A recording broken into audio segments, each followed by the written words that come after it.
주님께서 여러분과 함께 또한 사제의 영과 함께 요한이 전한 거룩한 복음입니다. 주님 영광 받으소서. 한 처음에 말씀이 계셨다. 말씀은 하느님과 함께 계셨는데 말씀은 하느님이셨다. 그분께서는 한 처음에 하느님과 함께 계셨다. 모든 것이 그분을 통하여 생겨났고 그분 없이 생겨난 것은 하나도 없다. 그분 안에 생명이 있었으니 그 생명은 사람들의 빛이었다. 그 빛이 어둠 속에서 비치고 있지만 어둠은 그를 깨닫지 못하였다. 모든 사람을 비추는 참 빛이 세상에 왔다. 그분께서 세상에 계셨고 세상이 그분을 통하여 생겨났지만 세상은 그분을 알아보지 못하였다. 그분께서 당신 땅에 오셨지만 그분의 백성은 그분을 맞아들이지 않았다. 그분께서는 당신을 받아들이는 이들, 당신의 이름을 믿는 모든 이에게 하느님의 자녀가 되는 고난을 주셨다. 이들은 혈통이나 유격이나 남자의 욕망으로 난 것이 아니라 하느님에게서 난 사람들이다. 말씀이 사람이 되시어 우리 가운데 사셨다. 우리는 그분의 영광을 보았다. 은총과 진리가 충만하신 하느님의 외아드님으로서 지니신 영광을 보았다. 주님의 말씀입니다. 그리스도님 찬미합니다.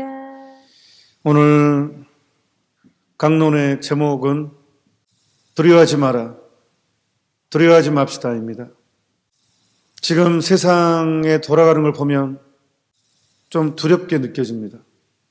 러시아가 유럽에 가스 공급을, 천연가스를 막아서 지금 덜덜 떨고 있다고. 유럽은 가스값이 당장은 20% 올랐고 난방비가 옛날에 비하면 700% 올라온 거라고. 돈 없는 사람들은 덜덜덜 떨면서 살아야 되는. 식료품값도 엄청나게 오르고 기상이변도 아주 심하고 또 이 팬데믹 현상으로 백신을 맞자니 주변에 부작용이 너무 심하다는 소리를 듣고 사망도 하고, 안 맞자니 너무 제약이 심하고 공공의 적이 되는 것 같고, 맞아도 힘들고 안 맞아도 힘들고 완전히 왕따를 당하는 것 같고 사회생활을 못할 것 같고, 이거 완전히 세상이 어떻게 될까.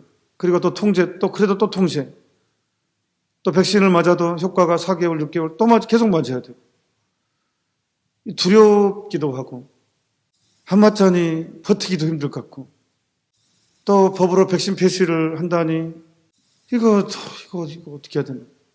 이게 그리고 넋을 잃고 그냥 어떤 사람은 너무 실망을 하게 되고, 어떤 사람은 또 그것뿐만 아니라 또 경제가 너무 안 돌아가지고 대출받아서 장사한 사람들은 죽을래야 어떻게 할 수도 없고 앞이 캄캄합니다. 그렇다고 이 현상이 한두 달에 끝날 것 같지도 않고, 빚내서 사업한 사람들은 갈 데가 없어요. 이 장사를 사람이 모아야 장사를 하는데 완전히 절벽입니다. 절벽. 노후를 준비해 놓지도 않았는데 왠지 물가는 경제 지표에 전문가들은 조금만 뉴스, 경제 뉴스, 라디오, KBS나 MBC 라디오 들어보십시오. 그 경제 대한민국 내놓으라는 사람들 하나같이 인플레이션에 대해서 엄청나게 경고하고, 그 전문가라는 사람들이 거의 사상 유례 없는 경제 붕괴가 온다라는 이런 얘기를 들으면 우리같이 아무것도 모르는 사람들은 어떻게, 돈도 없죠. 어떻게 준비해야 되나.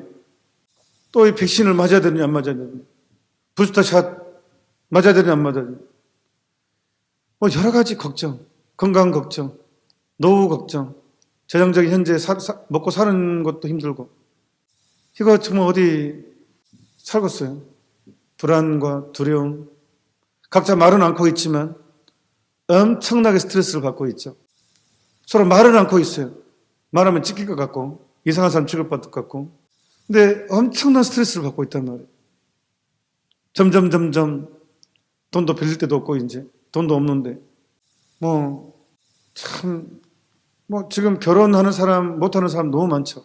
제가 듣기에 이쪽 대도시 광주의 어린이집 같은 경우도 작년에 100군데가 문을 닫았대요. 100군데가 어린이집이 일단 사람들 결혼을 안 해요. 돈이 없으니까. 또 어린이집 또 아이들 또 염려 때문에 또 못 보내요. 버틸 수가 없죠. 그러니까 그러면 그 직원 종사자들 갈 데 없죠. 결혼 못 해요. 돈 없는데 어떻게 결혼을 해요? 결혼을 해도요. 맞벌이 안 하면 버티기 힘들잖아요. 자식도 못 낳죠. 자식을 낳으면 맞벌이가 너무 힘들고 또 너무 에너지 소진이 너무 많아요. 맞벌이를 해야 되니까. 자식을 낳으면 너무 대책이 없어요. 경제적인 비용도 너무 많이 들고 없이 시작한 결혼 생활은 부부싸움만 계속하게 됩니다. 사는 게 장난이 아니에요. 그러다 보니까 이제 자식도 안 낳게 되고 그러면 이제 더 경제가 완전히 침체기에 왜냐하면 생동감이 사라지게 되죠. 산업이 다 탄생해야 산업도 계속 발달을 하고 결혼도 좀 해야 결혼도 안 하지만 해도 자식을 안 낳고 그러니까 연쇄 부도가 나죠 지금. 그러니까 참 먹고 살기 힘들어요. 장사도 안 되니까 그렇다고 농사를 지어요. 농사 지금 폭망하거든요. 유튜브 조그만 채널 검색하잖아요. 그러면 기농한 사람들이요 하나같이 절대로 기초는 몰라도 기농은 돈 있어가 연금 있어가지고 온토리 사는 것을 몰라도 농사로 밥 벌어 먹고 하려면 절대 하지 마라. 폭망한다 해서 아무 농사를 잘 지고 3억을 벌었다 그러면 빚이 3억이래요. 헤어날 수가 없대요. 물론 저도 안식년 때 농촌에서 수녀원에서 농사진대서 1년 살았는데 기촌하시는 분들하고 참 대화를 많이 나눴거든요. 근데 자본이 없이는 절대로 버틸 수가 없다. 결론이 계속 농산물 가격이 너무 가격이 없거든요. 그분 굉장히 몇백 평 하신 분이 고추 농사를 했는데 순수익이 300만 원. 한 건에 고추 한 건에 몇만 하다가 5천 원에 막판에는 한 건에 5천 원에 팔았대요. 고추 한 건에 수익이 날 수가 없는 거예요. 그러니까 또 빚지죠. 또 빚지고 대출 받아야 되고. 그러니까 앞이 안 보여요. 도시생활이 힘들어서 농촌에 내려왔는데 농촌은 더 힘들고. 참 그래서 지금 보면 막막합니다. 두렵기도 하고 또 모이지도 못하고 방역 지침이 강력해가지고 어떻게 참 막막한 우리 시대에 이런 게 올 줄이야. 내 시대에 이게 올 줄이야. 이렇게 경기가 확 막히고 침체되고 참 두렵고 불안하고 그렇습니다. 근심도 많고 이때 하느님이 오십니다. 이 어마어마한 이 상황에서 극도의 공포와 두려움이 상존하는 먹고 살기 이렇게 힘든 나에게 예수님이 오십니다. 예수님이 오면 뭐가 바뀌는가? 예수님이 와서 뭐가 바뀌냐? 우리 기대는 좀 강력한, 좀 이 사회 전반을 뒤집을 수 있는 정의를 완벽하게 세우는 잘못된 것을 확실하게 뜯어고치는 그런 정치적인 메시아, 좀 제발 좀 먹고는 살게 해줄 수 있는 부부가 뼈 빠지게 맞벌이를 해도 자식 하나 가르치기도 힘든, 대학 보내기 힘든 이 완전히 사람 거의 노가다 수준으로 이끌어버리는 이 완전히 빈곤에 일하지 않으면 버틸 수 없는 자식 낳기가 너무 무서운 이 생명이 너무나 선물인데 이게 오히려 무서운 이 환경을 뒤집을 수 있는 좀 맞벌이가 아니라 한 명만 벌어도 1980년대, 90년대 초처럼 아니 꼭 맞벌이 아니고 한 명만 좀 벌어도 좀 어떻게 버틸 수 있는 그런 세상을 해주는 그런 경제적인 메시아가 왔으면 좋겠는데 아기가 와요. 아기가 갓난 아기가 하나님의 강력한 세상을 만물을 창조하신 이 만물을 창조하신 만군의 주님, 불가능이 없으신 이 강력하신 만물을 주관하신 이 권능의 하느님이 오시는데 우리 기대와는 완전히 다른 정치적인 개혁자도 아닌 경제적인 수완을 발휘하는 그런 메시아가 아닌 가장 연약한 갓난아기의 모습으로 오십니다. 이것이 문제입니다. 그래서 이 믿음의 눈이 없이는 이분을 알아볼 수가 없습니다. 하느님의 구원 방식이 이렇습니다. 가장 강력한 신분이 가장 연약하신 모습으로 오니까 못 알아보는 것입니다. 권력가들은 절대 알아볼 수가 없습니다. 받아들일 수도 없습니다. 그래서 어제 오신 아기 예수님을 경배한 사람은 목동들이었습니다. 아무것도 없는, 아무것도 없는, 인권도 없는 그런 목동들이 예수님을 알아봤고 경배했습니다. 그리고 시간이 흘러서 그분을 진정으로 받아들이는 사건이 있었죠. 예수님께서 30년 후에 회개하여라 하늘나라가 다가왔다 했을 때 목동도는 알아봤을 거예요. 성서에는 나오지는 않지만 우리 교부 중에서 성인 중에 폴리카르포 주교님이 그 목동의 한 사람이라고 얘기를 합니다. 그러니까 참 이 신비한 게 이 고통의 신비고 인생의 신비인데 하느님께서 우리를 구원해 주시는 방식은 우리가 이해하는 방식이 아니라 가장 연약한 방식으로 오신다는 거예요. 이게 하느님의 권능이라는 거예요. 하느님의 전능은 우리가 기대하는 방식이 아닌 가장 연약한 방식으로 오신다는 거예요. 그래서 이것은 믿음이 필요합니다. 오늘 일독서 이렇게 외칩니다. 얼마나 아름다운가. 산 위에 서서 기쁜 소식을 전하는 이에 접할 평화를 선포하고 기쁜 소식을 전하며 구원을 선포하는구나. 너의 하느님은 임금님이시다 하고 시온에게 말하는구나. 자, 오늘 이 성탄의 핵심은 하느님은 우리 방식이 아니라 당신의 방식으로 구원 계획을 이끄셨다. 인간의 역사에 개입하셨다. 아주 구체적으로 잠자는 것 같지만 당신은 가장 역동적으로 활동하신다. 연약한 것 같지만 가장 힘있는 방식으로 우리 인간의 역사 안에 개입하셨다. 내 인생에 개입하셨다 이것입니다. 하느님이 내 인생에 개입하셨다. 하느님께서 침묵하는 것 같지만 절대로 침묵하지 않으신다. 그리고 내 인생을 이끄신다. 이것입니다. 그러니까 우리는 삶의 희망이라는 것이 있는데 사람은 희망이 있어야 힘을 내거든요. 사람은 희망이 없으면 메가리가 없습니다. 희망이 없기 때문에 삶의 활력과 위로와 어떤 힘찬 어떤 활력은 희망에서 출발하거든요. 하느님께서 우리에게 주시는 것은 희망입니다. 희망. 두려워하지 마라. 내가 개입했다. 내가 이해하는 방식으로 판단하지 말고 하느님의 방식으로 이것을 소화하는 것은 그래서 기도입니다. 특히 묵주기도.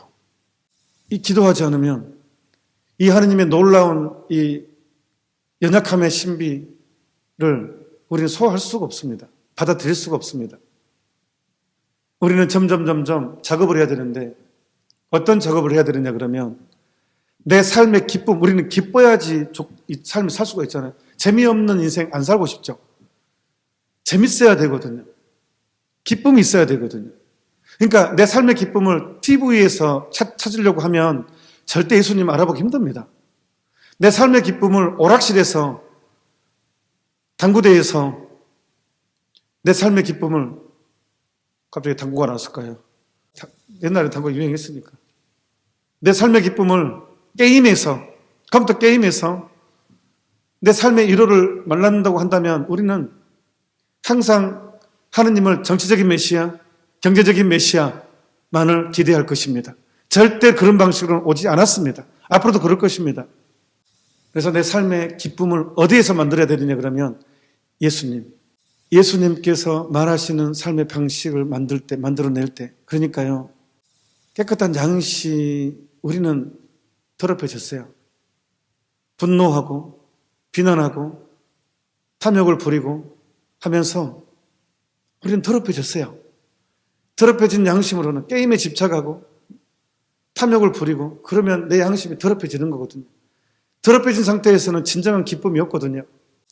아기 예수님이 오신 이유는 더럽혀진 우리가 깨끗하게 되게 하기 위해서. 그러니까 어제 제가 이제 미사 때 말씀드렸는데 예수님이 오신 목적은 벌 받기 위해서예요. 죄는 벌을 요구하거든요. 죄는 벌을 받아야 이게 없어지거든요. 죄는 벌을 요구합니다.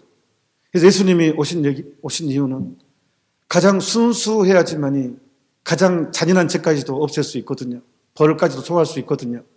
순수해야지만이 그 순수한 벌은, 순수함에서 당하는 벌은 가장 큰 죄까지도 없앨 수 있거든요. 그래서 가장 연약한 모습으로 속죄자로 벌받기 위해서 인간을 대신해서 인간이 되셔야 했습니다. 대신 벌받기 위해서. 하느님이 인간이 되신 이유는 인간의 벌을 인간이 야지만이 합당하게 되니까 인간이 되신 것이거든요. 인간의 벌을 대신 받기 위해서거든요. 그리고 하느님이신 이유는 인간이 하느님이 되기 위해서 하느님이셔야 되거든요. 그래서 오신 예수님은 하느님이시면서 사람입니다. 사람이야지만이 인간의 벌을 대신 받을 수 있고 하느님이어야지만이 우리가 천국에 갈 수 있기 때문에 그래서 오신 아기 예수님은 하느님이시면서 사람이십니다. 그 하느님이시며 사람이신 분이 더럽혀진 우리를 깨끗하게 씻겨주기 위해서 내가 지은 죄를 대신 당해주기 위해서 벌받기 위해서 오셨어요. 그 예수님의 마지막 모습은 가장 완벽하게 벌받는 모습, 십자가에다가 못질당해서 죽은 모습입니다. 못질당해서 죽은 모습입니다. 이게 탄생의 모습은 연약한 아기의 모습이고 죽은 모습은 못질당해서 처절하게 죽은 모습입니다. 이게 사람이신 하느님의 오신 이유입니다. 우리에게 오신 이유. 그러니까 우리는 뭡니까? 여기서 해방이 있습니다. 이제 우리는 삶의 기쁨을 깨끗한 양심을 추구하면서 비록 내가 지금 경제적으로 힘들고 비록 여러 가지 고통과 근심에 짓눌려 있지만 아기 예수님 오심으로 나는 그 모든 것에서 해방되는 끈을 붙잡았다. 왜? 인생은 짧거든요. 다행히. 일장춘몽이거든요. 하룻밤의 꿈이거든요. 인생이 뭐 전부인 것 같지만 사실 아무것도 아니잖아요. 죽으면 다 끝난 거잖아요. 하느님만 누릴 수 있는 거잖아요. 그러니까 이게 전부 같은데 사실은 진실을 보자면 전부가 아닙니다. 이제 시작입니다. 죽음은. 그래서 죽을 때 깨끗하게 죽으라고 하느님 만날 준비하고 죽으라고 예수님이 오신 것입니다. 딱 그것입니다. 잘 죽기 우리가 천국으로 들어갈 수 있어야 깨끗한 상태에 죽어야 천국 갈 수 있으니까 그 당신 대신 벌을 받아주는 거예요. 내가 받을 벌을 대신 받아주기 위해서 오신 아기 예수님. 그래서 희망이십니다. 내 희망이고 나의 기쁨이고 나의 모든 것입니다. 그리고 삶은요 놀랍게도요 당신이 주관하십니다. 아무리 어려운 상황이 얻어요 하느님 살려주세요 하면 어떤 식으로든지 당신이 이끄십니다. 당신의 젓는 권력은요 보이지 않게 행사하십니다. 세상의 권력은 보이게 행사가 되지만 하느님의 권력은 보이지 않게 행사됩니다. 이게 차이입니다. 세상 권력과 하느님의 권력은 그러니까 믿는 이들에게는 다 느낍니다. 뒤돌아보면 기가 막힌 타이밍이다. 어떻게 이럴 수 있었을까? 하느님이 아니면 설명이 안 되는 사건은 내 인생에 굉장히 많습니다. 여러분의 인생에 굉장히 많습니다. 잘 따지고 보세요. 하느님이 안 들어준 기도 있었습니까? 지금 힘들어서 그렇지. 사실 곰곰이 생각해 보시라고요. 하느님이 내 기도 안 들어준 적이 있었냐고요. 당신의 방식대로 드러내십니다. 일을 하십니다. 죽이 되든 밥이 되든 저는 하느님의 것입니다. 너무 기가 막힌 말 아닙니까? 저는 신학생 때 늘 강조하지만 신학생 되면 성무일도를 바치더라고요. 매일 공동으로. 신부대에서는 의무고. 근데 끝기도를 하잖아요. 자기 전에 하는 걸 끝기도거든요. 근데 끝기도의 기도문에 항상 그거 있어요. 주의 소원에 내 영혼을 맡기나이다. 와, 기가 막힙니다. 나는 비록 지금 경제적인 두려움, 고통에 짓눌리고 있고 여러 가지 걱정, 여러 가지 아픔들이 있어요. 참 인생이 고단하죠.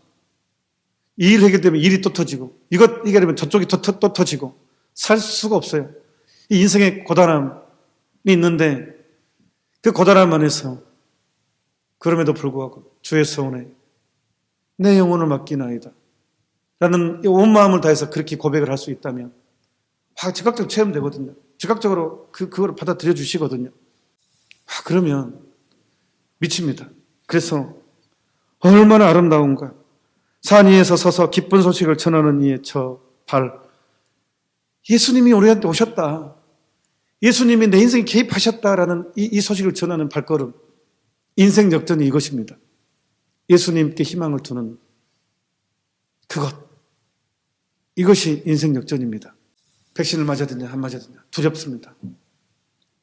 안 맞자니 너무 피해가 클 것 같고, 맞자니 너무 부작용과 사망자도 많다 하고. 자, 여러분, 뭐가 음모론이, 이 사람이 얘기하면 음모론 같고, 저 사람이 얘기하면 말도 안 되는 것 같고, 누구 말을 믿어야 될지도 모르겠어요. 여러분, 우리가 바보입니까? 공부 좀 하자고요. 대한민국의 최강이 뭡니까? 인터넷 아닙니까? 전 세계에서 가장 빠른 타의 추정을 불허하는 인터넷 최강국 아닙니까? 역기능도 있지만 순기능도 있어요. 정말 많은 정보를 얻을 수가 있어요. 그러니까 우리가 옳고 그른지는 좀, 이게 음모론이라는 것은요, 밝혀지면 음모론이 아니잖아요. 증명이 되면 이건 더 이상 음모론이 아니잖아요. 그러니까 우리가 상식이 있고 이성이 있으니까 인터넷 조금만 검색해보면요, 뭐 블로그도 저는요 깜짝 놀라요. 대한민국에 놀라우는 것 저 두 가지거든요. 대한민국은 노래 잘하는 사람이 정말 많은 것 같아요. 와, 대한민국은 웬만하면 다 가수예요, 진짜. 장난 아니에요, 진짜. 대한민국은 진짜 타의 추정을 불허한 노래 잘하는 민족이다. 두 번째, 똑똑한 사람들이 정말 많은 것 같아요. 대한민국에는 제가 말도 잘하고요. 딱딱 논리 정연하게 딱딱 정리하는 걸 보면요. 와, 진짜 똑똑하다, 이 사람. 그런 생각 저도 감동을 하거든요. 그러니까 인터넷 검색을 내가 궁금한 거 있잖아요. 뭐, 백신 성분 궁금하다. 쳐보면요.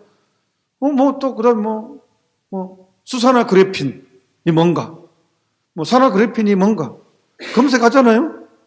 그러면 나오잖아요? 또 반론도 있고, 반대하는 사람도 있고, 이거는 음모다, 그 사람도 있고, 이렇게 주장하는 양쪽 다 볼 수 있어요. 정부의 지침도 볼 수 있고, 또 반대하는 사람도 그러면요, 우리는 또 생각이 있으니까, 상식이 있으니까, 이성이 있으니까, 꼼꼼히 따지고 들어가고 하다 보면 답이 나와요. 답이 나와요, 여러분. 굳이, 그러니까 이거는 음모론이다. 아니다. 답이 나와요. 그러면 우리가, 판단이 서죠. 또 이미 하느님은 나에게 오셨고, 그러니까 우리가 인생은 어차피 인생 일장춘몽이고요. 우리는 그러잖아요. 배부른 돼지보다 배고픈 소크라테스를 지향하는 게 이성적인 명령 아닙니까? 어차피 인생은 성녀 소아드레사의 증언에 의하면 어차피 인생은 초라한 여인 속에서 하룻밤 묵고 가는 것인데 하느님을 위해서 더 철저하게 초라해지자. 이게 성녀 소아드레사의 가르침입니다. 어차피 인생은 초라한 여인 속에서 하룻밤 묵고 가는 건데 예수 그리스도를 위해서, 하느님 나라를 위해서 더 철저하게 초라해지자. 깨끗한 양심은요, 당당합니다. 깨끗한 양심은 힘이 있습니다. 배고파도 깊티가 납니다. 절대 초라할 수 없습니다. 깨끗한 양심은. 그러니까요, 걱정하지 맙시다. 아니, 내가 죽음이 무서워하지 않은 게 신앙이잖아요. 그러니까, 우리가 하느님 나라가 보장된 사람이라면 무엇이 두렵습니까? 두려워하지 맙시다. 그래서 오늘 블로복 이걸로 강론 이제 마무리하겠습니다. 오늘 짧게 하려고 했는데 또 본의 아니게 좀 길어졌습니다. 오늘 89항 여러분께 나누어드릴 내용은 89항 오늘 저녁에 채널꼴로 있습니다. 제발 좀 합시다 좀. 그래야 분별력이 생긴다니까. 제발 좀 채널꼴로 합시다. 밴드에서만 합니다. 제발 좀 합시다. 다시 올려놓습니다. 또 좀 주변 좀 알리고 이게 참 중요합니다. 저는 채널꼴로 정말 중요하다고 생각합니다. 성모님, 어머니만큼 자식의 예민한 시분이 누가 있겠습니까? 저는 확신합니다. 그래서 오늘 채널꼴로 89항 성탄 24일 날 전야 때 하신 말씀입니다. 제목이 두려워하지 말아요. 너무 좋아서 이 두려워하지 말라는 어머니의 말씀이 너무 좋아서 오늘 여러분들께 좀 나누고 싶었어요. 2항입니다. 89번의 이양, 나는 내 아들 예수께서 천상광채에 쌓여 이 세상에 탄생하신 시각에 어머니로서 내가 느꼈던 사랑과 불안을 너로 하여금 온통 나누어 갖게 하고 싶다. 예수께서는 기적으로 동정 여인 당신 어머니에게서 탄생하셨다. 사망 깊은 밤이었다. 죄의 노예 상태로 있으면서도 구원에 대한 희망을 더 이상 가지지 있지 않았던 인류에게는 더욱 깊은 밤이었다. 그 밤은 또한 선택된 민족도 휩싸이고 있었으니 이 민족은 자기 민족을 선택해 주신 하느님의 영에 더는 응하지 않았고 그들은 메시아를 영접할 채비도 갖추고 있지 않았다. 그럼에도 불구하고 하느님이 개입하십니다. 주도권을 행사하십니다. 또 쭉 내려가서 이제 9왕, 이 거룩한 밤에 나는 다시 너희에게 내 아들 예수님을 주면서 거듭 말한다. 두려워하지 마라. 예수께서 너희의 구세주시다. 예수님이 내 구세주시니까 두려워하지 말라는 것입니다. 예수님으로 우리는 삽니다.